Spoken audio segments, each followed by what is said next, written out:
ain't talking about what I heard. I'm talking about what I know. Come on. There's somebody in there has been praying. Ain't got nothing to do with you. Exactly. You just better get to the place where you continually say, Thy will be That's done it. That's on it. earth That's as it. it is in That's heaven. it. Come on. That's it. Hang here, cry if you want, Yeah. do whatever you need to do, but come back to the place, Thy will be done on earth. Here, what's that song that got popular where they talk about, Lord, I'm available. You gotta be saying that. May I add this also, and I'm going to dip out because I need to go and sit with God, because you all are shifting my message for tonight. Amen. But a friend of mine tells a story as he preaches about his sister bringing him and his brother a piggy bank back from the nation's capital when they were small. And they would put their change if they cut the grass, if they were taking the trash out, the parents would just give them money to drop in the piggy bank. And they had chocolate milk on Thursday at school. Y'all know that story. Okay. So he's running to catch the bus, and he remembers that it's Thursday. And he tells Arnold, don't let the bus leave me. I forgot my change for chocolate milk. So he runs into the house, and this is a piggy bank without the plug in the bottom. So he puts a knife in the piggy bank, and he starts to shake it around and try to get a quarter out of his chocolate milk. And a nickel drops out. He said, that ain't enough. So he put the knife in, and he tries to get a quarter out. Penny drops out, dime drops out, everything but, and this happens a few times. And he said, I'm going to miss the bus. He said, I started shaking that piggy bank, and Sheila, what I'm saying to you, God is trying to get out of you what he put in you. Because the truth of the matter, some pruning happened in you. Because God opened that field up where the thistles were, but the thistles had to be cut too. So God is getting out of you for the folk who are gleaning from you. The same way you told the story about us sitting in trips, and we close down every restaurant we go to. Everyone. But the same thing that you had to sit with me for 15 years to get, I had to sit too. And I had no idea that God, 15 years ago, would orchestrate it, that you would receive your call because of what you had gone through. I fathomed it, but you know how big a fight it's been? Yeah, I've been in the ring. I know. So God is trying to get out of you. So when you start to feel, one of my prayers for this week, for this conference, was to pray against the spirit of offense.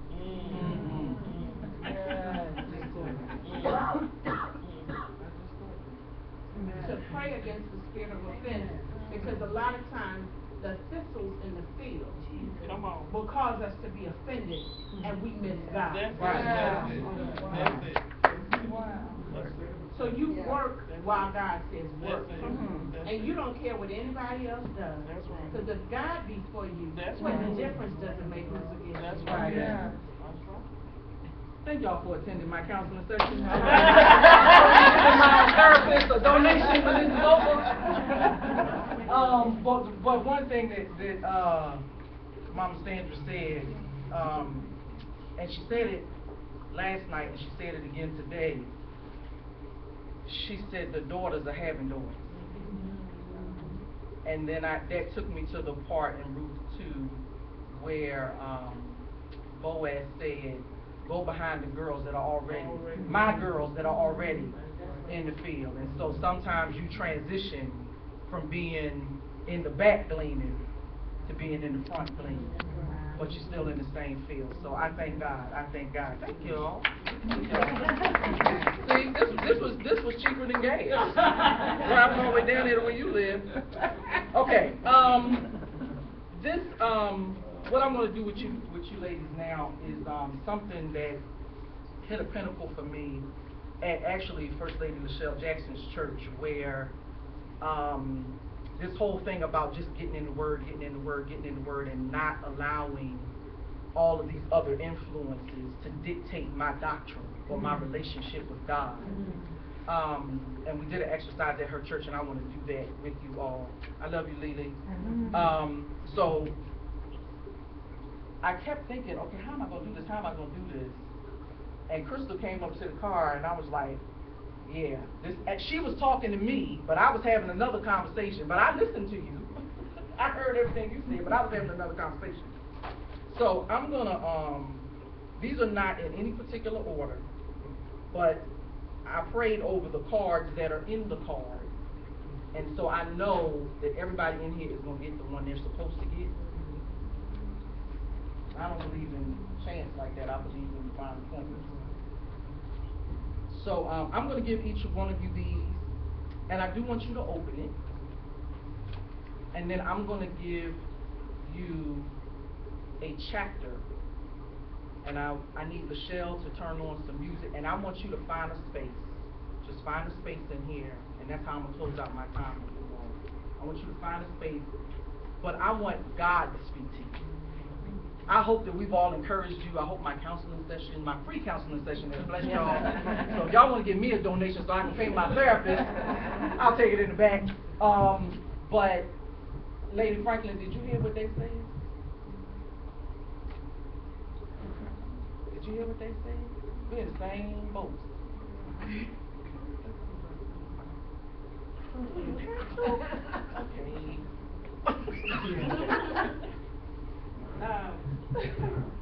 I shared with them earlier today that my father knew when I was a young child that I had the gift of teaching. And it was clear. I mean, I accepted that readily. But I came up in a traditional Baptist family and a traditional Baptist church where women were not in the pulpit. I had no model. There was no one to model after. And so when I was teaching in the church, I felt that what I was doing was sufficient, and I felt that God was really using me. He was revealing things to me, and people were really having a clear understanding of the way I was teaching. But then my pastor kept pushing me to go to seminary, and I was the same way because I told him I ran for 10 years when I got the call. It's been about 10 years. Okay? And when I got the call, and he kept telling me, if you want to do this, because it's a passion of yours, and if you want to do it here, you're going to have seminary training. Well, when I came to Richmond to seminary, I spent most of the first semester doing like this.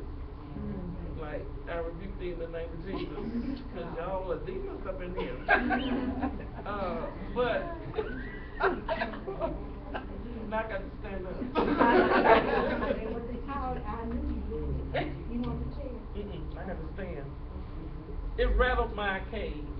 It shook my foundation. It disturbed me. But guess what? I survived it, and I'm better for it. All right. Because I know that I know that I know that I know. All right. Because there were some that came and didn't know. But I went knowing and came out assured that I knew. To the what is it? The infinite degree. I know what I know. And so when you start talking about all these theories, and I was telling somebody earlier, I was sharing with Jocelyn, or I think it was, about the Old Testament professor had a 63-page syllabus. She was 51 when I was 51. And I was like, what am I going to do with a 63-page syllabus? And then I decided I better read it first. And so I saw Dean McBride, I saw his office, I saw his hours, I saw his contact number. Number one, read your Bible. All caps, in bold, and underline. That's all I did. if a professor with a PhD and a 63-page syllabus tells me his number one thing is for me to read my Bible, that's what I'm going to do. Okay. The thing is, I was not the best Bible scholar at the time, but the way he rattled my cage, before I left, I was sitting in the dining room at the seminary, and I was telling the new students how to pass the Old Testament class. And one day I was sitting there, and they all started looking up. And I was like, what are they looking up at? And I turned around, and he looked at me, and he said, what you doing? Telling them how to pass my class? I said, yes. He said, well, go over there and tell the rest of them. It's necessary. Yeah. It is necessary. I don't even know who I'm looking at, but it's necessary. Yeah. It's necessary. It's necessary. It's necessary. Yes, ma'am. Because that affirms with you in your own mind that I'm not doing this because you said it's required for me to have a degree to teach in your church. I'm doing it because the Lord spent 3 years with disciples teaching them himself. Yeah. And he had to pull them aside from the rest and give them some destructions, as my grandmama used to say, who didn't have no education. Had to give them some destructions on how to deconstruct what he had already taught them. Right. Let me sit down because I ain't got time to preach nor do I have the energy. You even have to look at the trends that are about to happen. I mean, you gotta look at the future. What you gotta pay attention to what's happening. Because what's happening is trending. You gonna need this stuff. Otherwise, you will have no power. God empowers those who are and prepared. You get more power. But you gotta look at what's trending. We have separated, my work is intergenerational ministry, and we have grew up in the one school room church house. We had more power as an African American community because we were gleaning from everybody. Right. All ages. And you look at where the black community is going now with the separation of everybody. You got separate. We don't do intergenerational ministry with men. Right. We don't do intergenerational ministry with children and teens. And you would be surprised and amazed how many young people really want to sit with y'all and glean. But because of the design of the church that has really become a mock of the community, you know, separated schools, they come out learning differences. But they're still, even with the they do learn differently. It just makes you a better teacher. Because now you know I got somebody in this class that has not fully, I had to do that for here, because I didn't know who was coming. Right. But I had to break it down so that you could eat it. Yeah. And you would be amazed how much little children pick up. We've already talked about how many kinds of questions they ask. And I can tell you this because Madison, my granddaughter, is 7, and she be throwing me off of them. I'm like, dang, Madison, I never thought about that. And I mean, she's an old soul. She's more advanced than anybody I've ever seen at 7. And so you got to be able to do this, baby. I didn't want to go to seminary either. Let me tell you how I got there. I went to Evan Smith. Right. Because I didn't know nothing about no call. I came from a Lutheran church where they don't talk publicly about calls. I ain't know nothing, and joined a Baptist church when I got here. And I ain't know nothing about calls. So I said, well, I'll tell you what. I'll just go down to what they say, Evan Smith. And I went to Evan Smith and got so hungry for the word. I said, well, I need more of this. And I applied for seminary. Didn't think I was going to get in because I didn't have all of the requirements. Didn't have all of the requirements. I was just as old as sand when I was in seminary. Did not have all of the requirements. Tell it all. Tell it all. She is the daughter, that is the mama. She's telling her what to do. Somebody must need to hear this. I did not have all of the requirements, and the basic requirement is that you have a bachelor's degree. All right. That's the basic requirement. But the Lord puts people in place at the right time for the right purpose and the right season and the right reason. John Kenny, Dean Kenny, at the School of Theology, and then I met Ray McKenzie in Evan Smith,